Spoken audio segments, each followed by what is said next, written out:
have a seat. There are plenty of seats for anyone who would be interested in sitting down.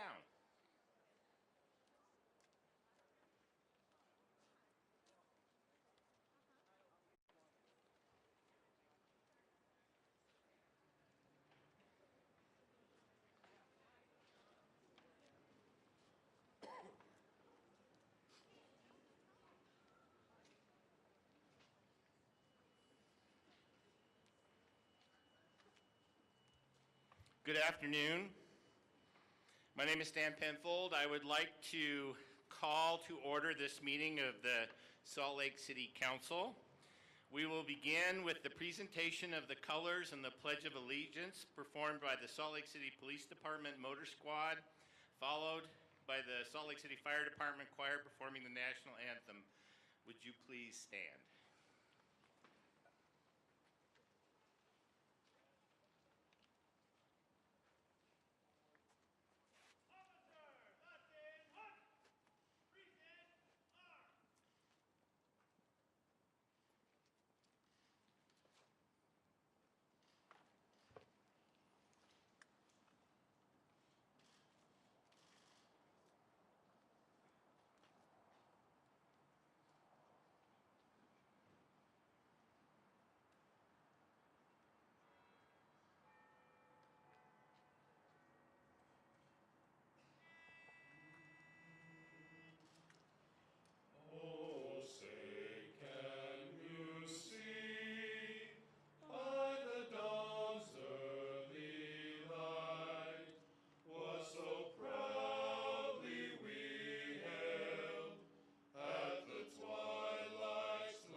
Ladies and gentlemen, please join with me in the reciting of the Pledge of Allegiance. I pledge allegiance to the flag of the United States of America and to the republic for which it stands, one nation, under God, indivisible, with liberty and justice for all.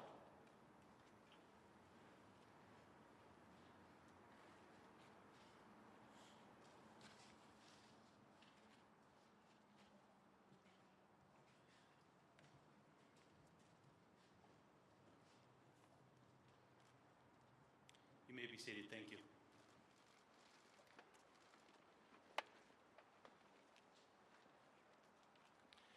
Please join me in thanking the Salt Lake City Police Department Motor Squad for presenting the colors and the Salt Lake City Fire Choir for that rendition of the national anthem.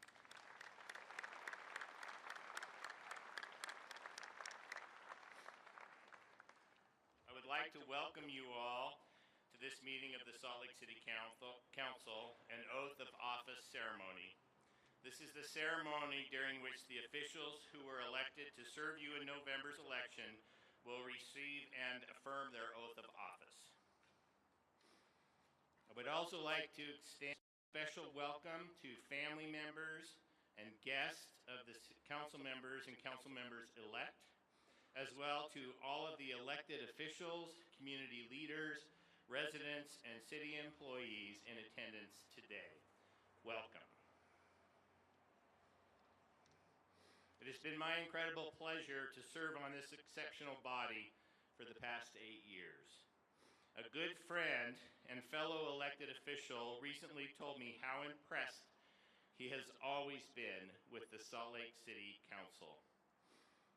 They are not like other councils anywhere, he said. You all really know your stuff. I can assure you that these people today know their stuff. They are totally committed to the neighbors and residents they serve. They are deliberate, thoughtful, and passionate. And they are kind and caring, and they have great empathy. 4 elected officials will take oath of office today. Councilmember James Rogers, who will serve District 1 for a 2nd term. Councilmember-elect Chris Wharton to serve District 3.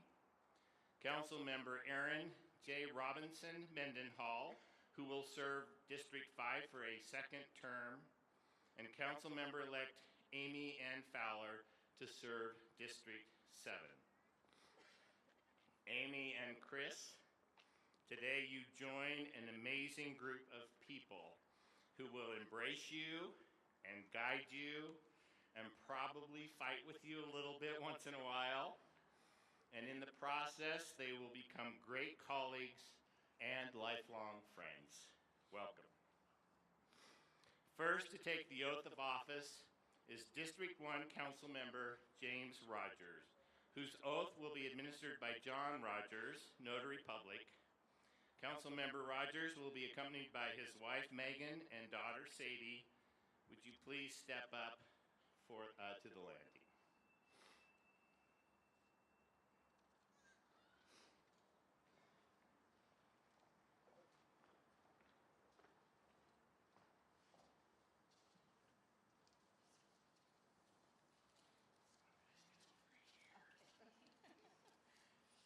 What does it say, John? I'll tell you. James, raise your right hand, please. Please repeat after me. I, James Rogers, do solemnly affirm I, James Rogers, do solemnly affirm that I will support, obey, and defend that I will support, obey, and defend the Constitution of the United States the Constitution of the United States and the Constitution of the State of Utah, and the Constitution of the State of Utah, and that I will discharge the duties and I will discharge the duties of my office with fidelity. of my office with fidelity. Thank you, that will do.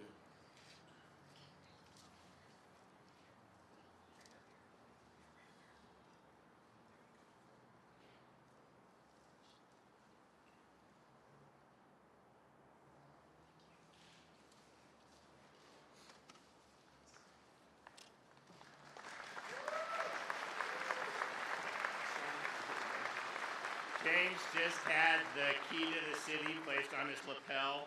He's going to sign his oath, and then he's going to take a few minutes to speak with you. Congratulations, James.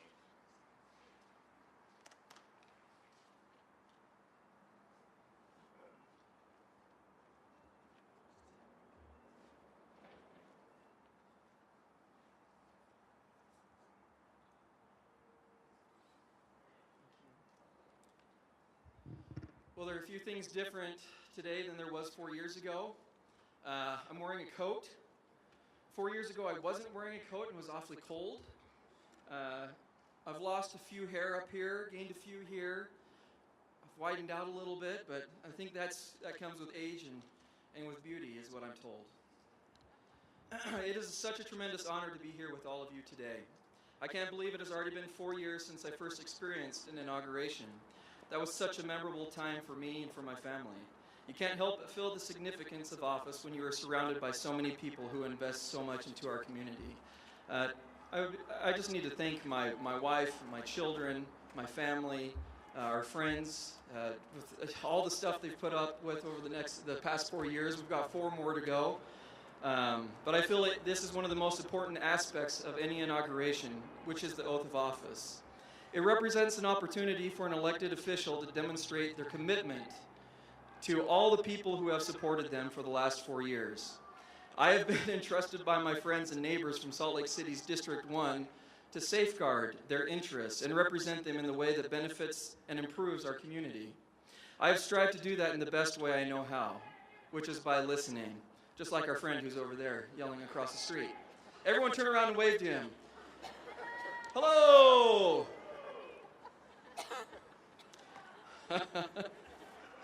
Whether it was chatting with parents at a Rose Park Little League baseball game, or discussing interventions, strategies, and next steps with community members at Night Out Against Crime, I have tried to really get to know the collective mind and the residents of District 1.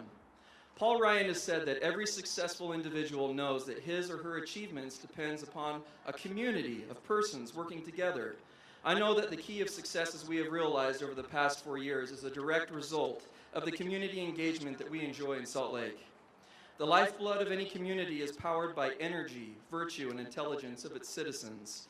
For the last 4 years representing Salt Lake City's District 1, I have had the opportunity of working with citizens who demonstrate an abundance of each.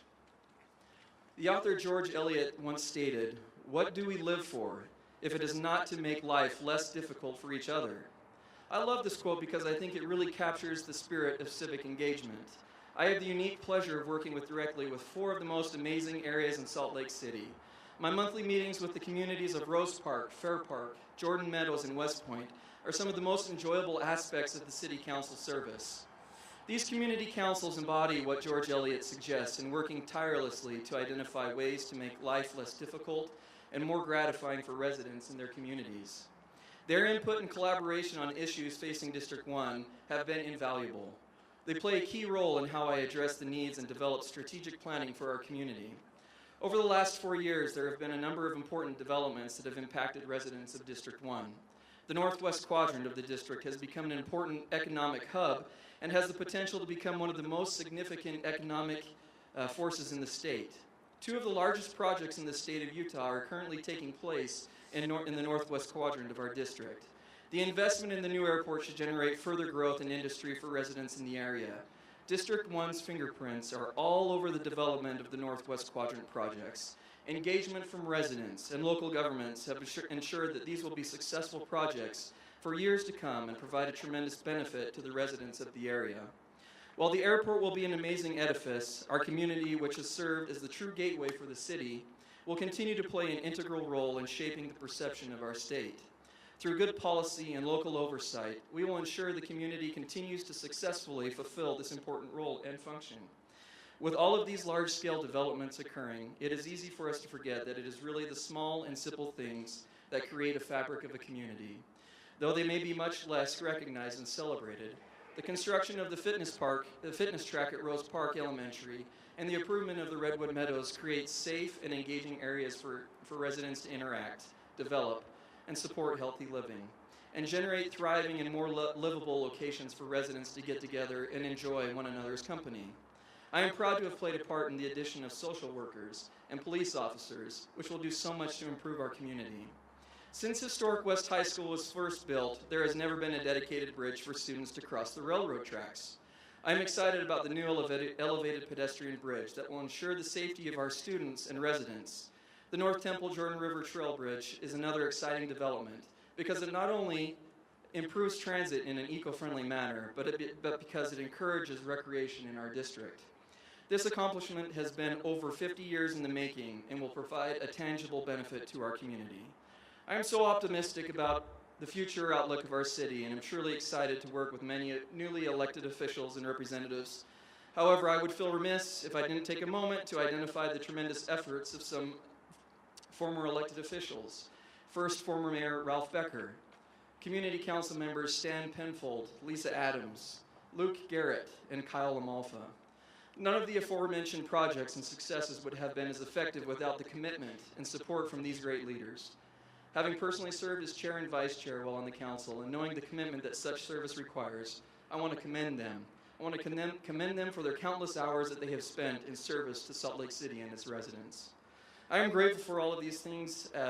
One thing that I've on my chairship was the thought, go big or go home. And it's continuing in District 1, as you can see in the projects that I've identified, but that's all it is. We go big or we go home, because I love my home.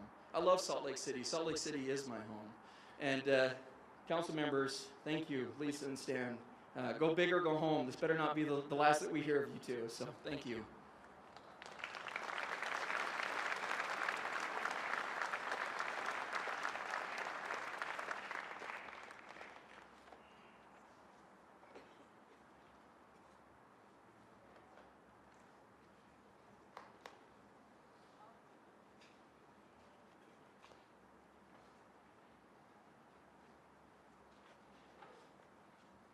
Thank you, Councilmember Rogers. Megan, Sadie, and John, thank you very much.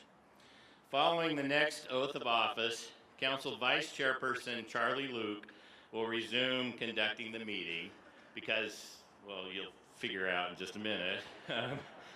Next to take the oath of office is District 3 Councilmember-elect Chris Wharton, whose oath will be administered by Justice Paige Peterson of the Utah Supreme Court. Chris will be accompanied by his husband, Chris Jensen. Would you three please join us up here on the landing?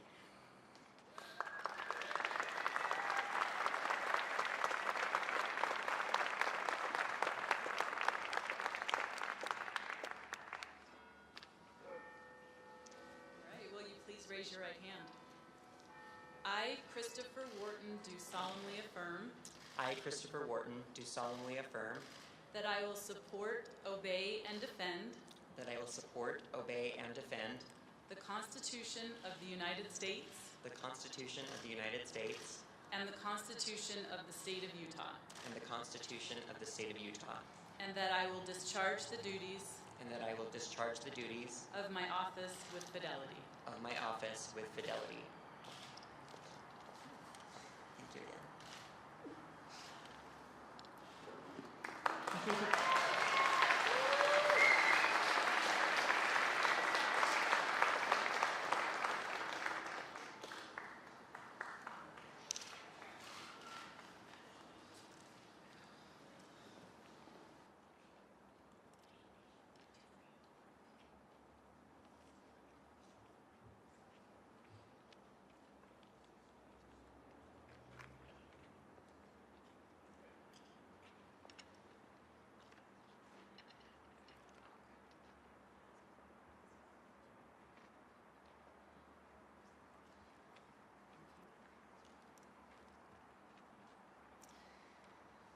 Thank you, Stan, and thank you for your service to District 3 and to the people of Salt Lake. Standing before you today on the steps of this beautiful building, I'm humbled and inspired. For me, community service has always been a calling, and to have earned the support of my community in return is something that I will always hold near and dear to my heart. Thank you to my thoughtful and loving husband, Chris, for always encouraging me while also keeping me grounded. Thank you to my parents, Tom and Cindy, and my extended parents, Grandma Janet and Rick, for always believing in me even when I doubted myself. I want to thank my grandparents, Tom Sr. and Pat, who are no longer with us, but whose sense of civic duty continues to shape who I am today.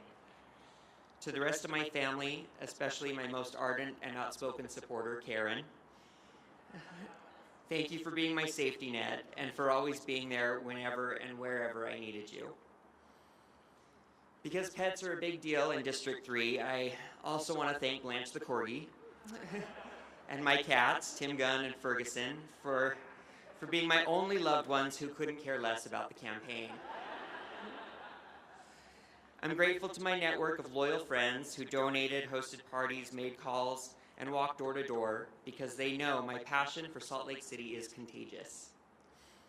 Thank you to the other leaders and public officials in the community who lent your credibility to my name. Many of you are here today.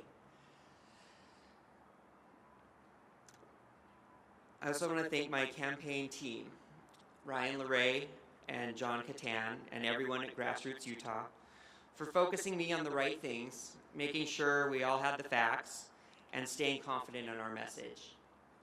Finally, thank you to the residents of District 3 for being so enthusiastic and engaged in this election and for trusting me to be your voice on the City Council. As we gather here today, speaking of the future of our city and the challenges we face, I can't help but reflect on our past. From its founding, Salt Lake City has been truly unique. Established by Mormon pioneers seeking religious liberty, the earliest permanent settlers sought to create a model society. And while this may be the dominant story of our city's history, it is certainly not the only one. Before the pioneers, there were other missionaries and explorers captivated by the beauty of our natural surroundings. Before them, there were indigenous tribes who inhabited this land for generations. Shortly after the pioneers arrived, other groups made their way into the valley, bringing their own backgrounds and perspectives, and creating the strong counterculture that continues to set Salt Lake City apart. In fact, the story of this city is one of give and take, of people from very different, even conflicting backgrounds, with different beliefs, cultures, and dreams for the future. Despite those differences, clashes have given way to compromise and collaboration. Polarization has given way to progress. And the challenges facing our city are not so different from those we faced in the past. Take public transit. Between 1872 and 1892, the city expanded transportation from mule-pulled wagons to a fleet of electric streetcars covering 42 miles of track. Today, with the adoption of the first Transit Master Plan, we must find a way to implement more routes, more frequent stops, and more railways to move people around more efficiently and in greater numbers. At the turn of the last century, when streets and public amenities were stretched too thin, numerous civic leagues, most notably the Salt Lake Council of Women, worked with the city to improve parks, libraries, and thoroughfares. With the help of churches and charity groups, the city even coordinated unemployment committees to shelter and care for those in need. Today, we must continue to forge public-private partnerships to improve the quality of life for residents with complete streets, accessible public lands, and vibrant arts programs. We must continue to provide resources and safe spaces for our most vulnerable populations, like children from low-income families, refugees, undocumented immigrants, and people experiencing homelessness. We faced population surges and housing shortages. We faced economic booms and downturns, changing industries and demographic shifts.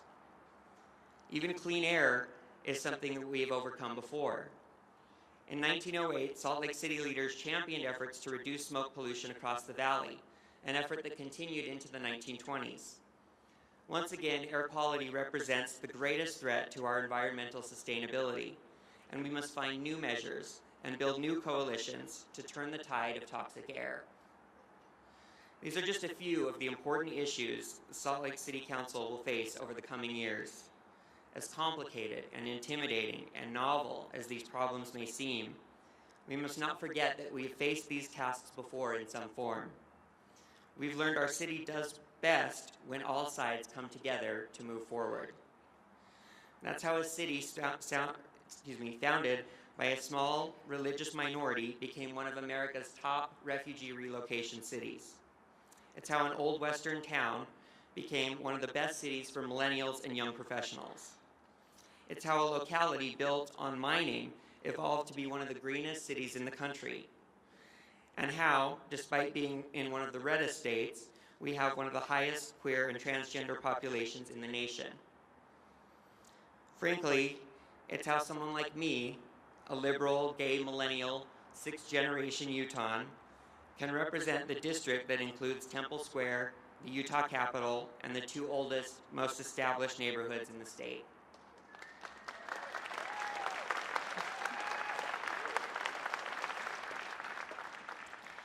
It's our ability to be the place where different sides come together, not simply to coexist, but to thrive. Today, as we begin our work as the youngest city council in Salt Lake City's history, our charge is as old as the city itself: to lead the people of Salt Lake, and indeed the people of Utah, forward.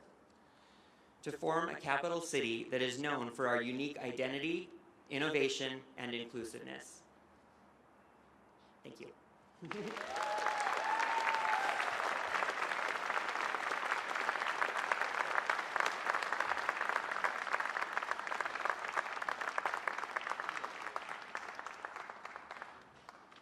Okay, thank you, Councilmember Wharton, Chris, and Justice Peterson. So you may take your seat and stand. Thank you very, very much for your service.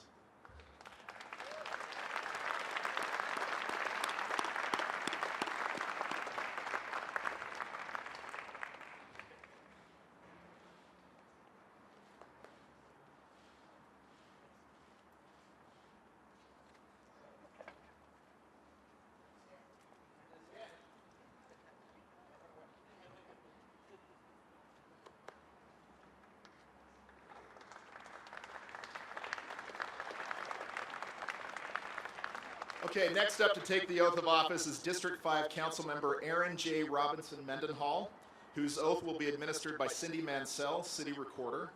Councilmember Mendenhall will be accompanied by her husband, Kyle. Will you all please step up to the landing?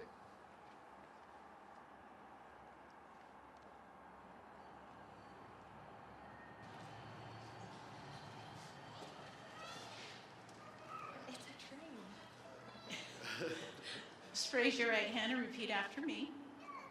I, Aaron J. Robinson Mendenhall, I, Aaron J. Robinson Mendenhall, do solemnly affirm do solemnly affirm that I will support, obey, and defend that I will support, obey, and defend the Constitution of the United States the Constitution of the United States and the Constitution of the State of Utah, and the Constitution of the State of Utah, and that I will discharge the duties and that I will discharge the duties of my office with fidelity. of my office with fidelity. Thank you, Cindy.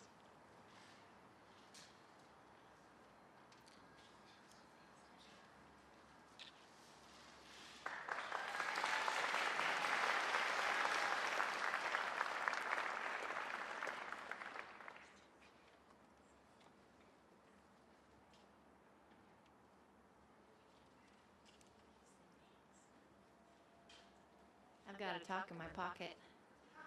Let me get it out. What an honor it is to stand here, to be chosen by the people of District 5 to represent our community for another 4 years. Thank you to my fellow residents. And another honor it is to serve alongside my peers. Stan Penfold, wherever he wandered off to. Lisa Adams, James Rogers, Derek Kitchen, Andrew Johnston, Charlie Luke, and now Amy Fowler and Chris Wharton, and of course Mayor Biskupski. The four of us addressing you today, as you've heard and as I think I can say, we sit before you relieved that the election is over, excited to begin or continue our work, humbled and honored. And here many of you may sit thinking, I don't know why they do this job. Low pay, high pressure, public criticism, all true. And yet, you've joined us today to celebrate democracy. You, our friends and family, our colleagues, our campaign staff and supporters, Salt Lake City staff, elected officials past and present, and politicos.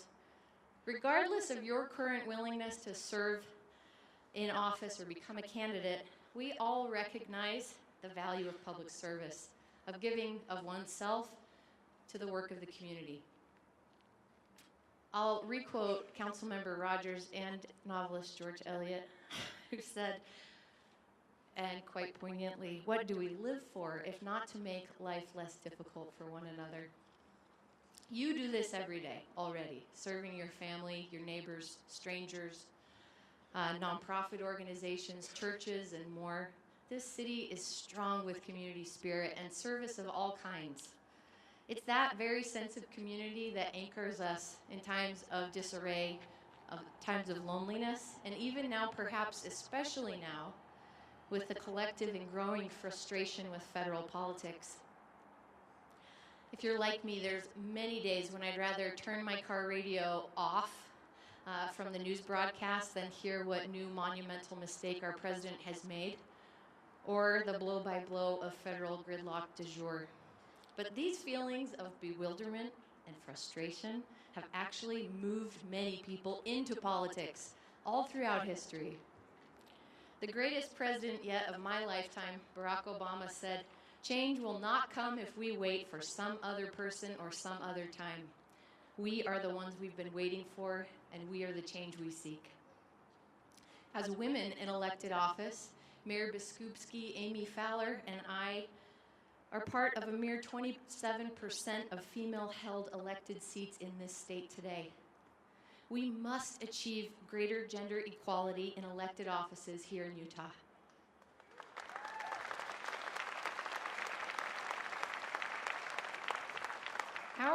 Our lack of representation is exhibited by issues that legislative policy could positively affect if the momentum of representation were there.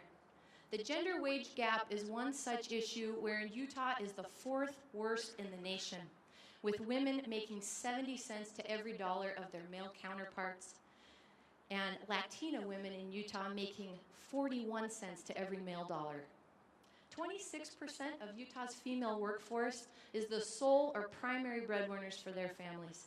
Gender pay inequity affects hundreds of thousands of Utah women and their families.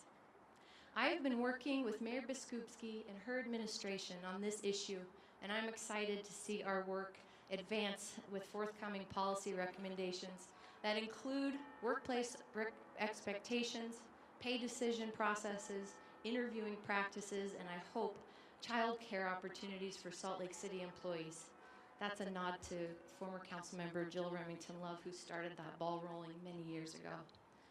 Salt Lake City has never been shy to lead our state on important issues such as this, and it is the City Council that distills our community voices into policies that affect our everyday lives.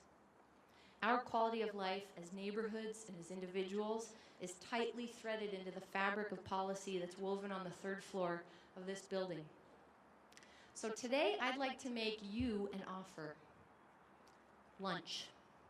To discuss the strategy of your campaign for some public office. I'm buying, too. I'd like to ask you to imagine yourself standing where I am now at some point in your future. If not in this city, then in your own hometown. For me, why I'm standing here today boils down to a few simple truths. I love this city, I love people, and I'm willing to work. My desire to positively affect community issues like air quality and other environmental concerns, human trafficking, geographic equity in housing opportunities, homelessness, funding for streets, and prioritization of alternative transportation options in our city. They're all beams of the bridge that led me into public office, built upon those stones of my few simple truths. The stones of your own foundations may mirror mine or maybe not at all, but I challenge you to ask yourself what they are for you, and then imagine what shape your own bridge might take. It might be a structure to support your work as a candidate for office, or it may be in support of someone else who is. Both bridges are badly needed to help us reach the future that we desire and to help us heal from the division we currently suffer from as a nation. I feel utterly myself to stand here before you today. I am right where I want to be, which is simultaneously a fluid and ever-changing ground, I recognize. I appreciate the wisdom of civil rights leader and mentor of Martin Luther King, Howard Thurman, who said, "There is something in every one of you that waits and listens for the sound of the genuine in yourself. It is the only true guide you will ever have, and if you cannot hear it, you will, all of your life, spend your days at the ends of strings someone else pulls." The genuine in yourself, as it turns out, is able to be taught and nurtured, and even allow you to change your mind.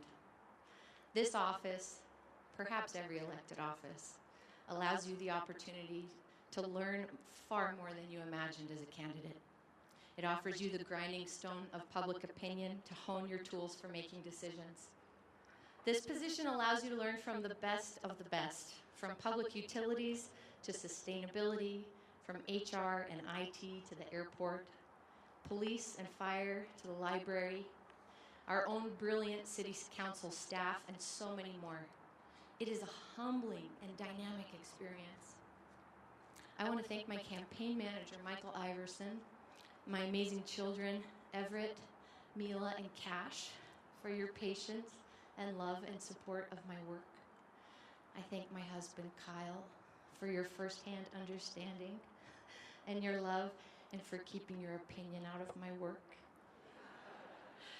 And I thank my brothers, Liam and Blake, and our parents, Mom, Sue, Tony, John, and Lisa, for all your love and so much childcare.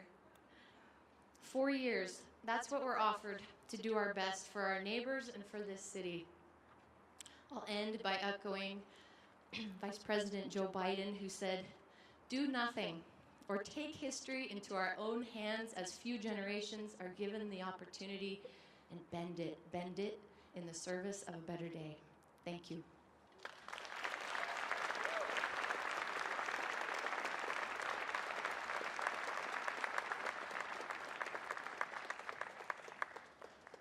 Thank you, Councilmember Mendenhall, Kyle, and Cindy.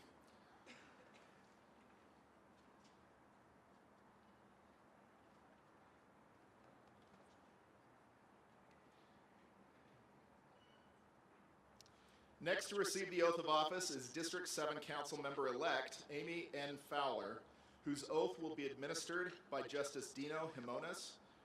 Amy will be accompanied by our wife, Pidge. Would you three please step up to the landing?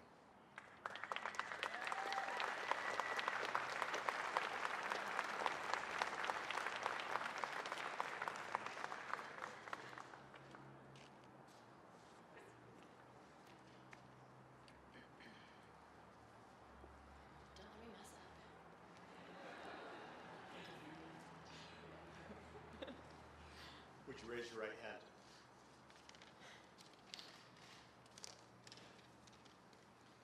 Please repeat after me. I, Amy Nicole Fowler, do solemnly affirm I, Amy Nicole Fowler, do solemnly affirm that I will support, obey, and defend that I will support, obey, and defend the Constitution of the United States the Constitution of the United States and the Constitution of the State of Utah, and the Constitution of the State of Utah, and that I will discharge the duties and that I will discharge the duties of my office with fidelity. of my office with fidelity. I knew we couldn't get through it. Congratulations.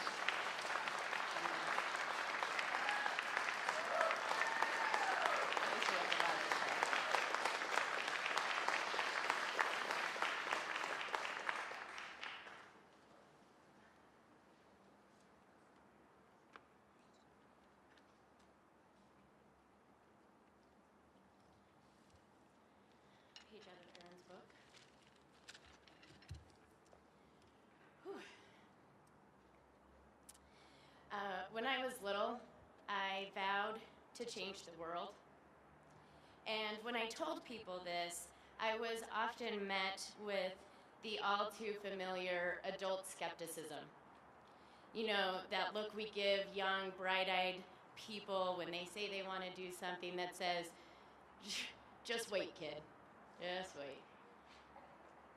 But I was fortunate enough to have parents who encouraged me and believed in me and taught me that I really could do anything that I put my mind to, including the daunting task of changing the world. 4 years ago, I stood in front of a group of strangers and I asked them to support me during my run for the House of Representatives. I lost. And then 2 years ago, I did the same thing. Worked hard, stood in front of a group of strangers, and asked them to support me in my run for House of Representatives. I lost again. It was at that time that my own adult skepticism started to creep in and shake that foundation that my parents had instilled, showing me that maybe I couldn't change the world. But lucky for me, I have a tendency to surround myself with really amazing people that continue to believe in me and encourage me. My mentors, my coworkers, my friends, my partner, all gave me the ability to continue moving forward. In fact, convinced me to do such a thing. So, needless to say, standing up here, having just been sworn in by a friend, a dear friend and mentor of mine, looking out into all of your faces, I am deeply, deeply honored and humbled. And I cannot thank you enough, not only for the words of encouragement and the shoulder to cry on, which anyone who knows me, and you all will get used to this, I cry a lot. I'm surprised it's not happening right now, but wait. The comic relief, thank you for the comic relief when needed, and the nagging when necessary. You know who you are. Thank you not only for the hundreds of hours of volunteer work, the time and dedication to my campaign, and thank you for all of those residents in District 7 who are putting their faith in me and what we are going to do in the future. But more than anything, and probably most importantly, here we go. I thank you for not giving up on me, and for not letting me give up on myself and my vow. I don't know if I can actually change the world. Certainly not by myself. But I do know that I can promise that I will dedicate the next 4 years into making this the very best city. And it's already pretty close. I can promise that I will work for you and I will work with you. And that together, maybe I'll make good on my vow and we can change the world. I really cannot begin to thank all of you for your support and dedication. And I know that with this amazing staff, council members and all of our staff, we will make this city the very best city. Thank you.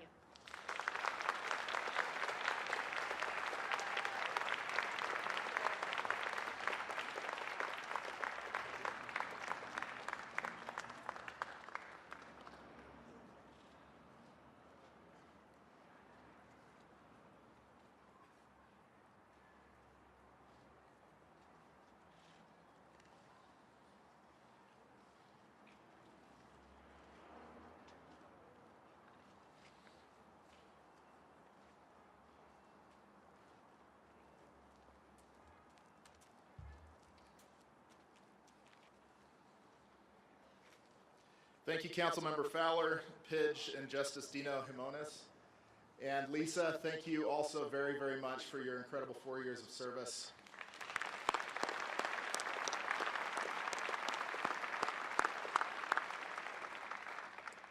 In the 1800s, the haka was performed by the Maori culture and continues today as a performance of strength and unity.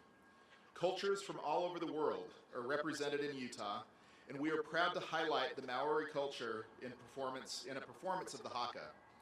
Their performance today represents respect and a desire to build unity. We're honored to have the Young Eagles Rugby sharing their culture with us.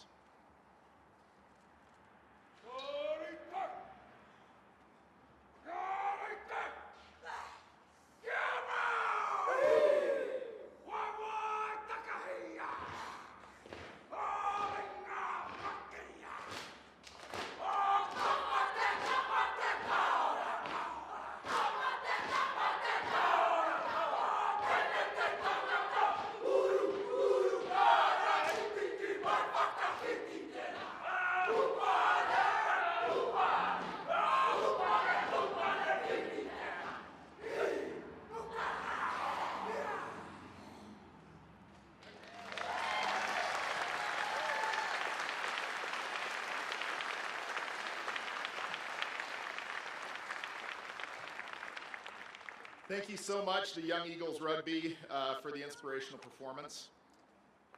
In closing, and on behalf of the Salt Lake City Council, I want to formally welcome Council members Rogers, Wharton, Mendenhall, and Fowler. We all look forward to working with you. Last, I ask that you please give the city a few minutes to remove the fixtures that are blocking the stairs into the building. As soon as we have them cleared, you'll be able to enter the building through this door behind me or through the ramp just on the other side over here and join us for a reception on the first floor. This officially concludes the oath of office ceremony. Thank you all so much for taking time out of your busy day to join us.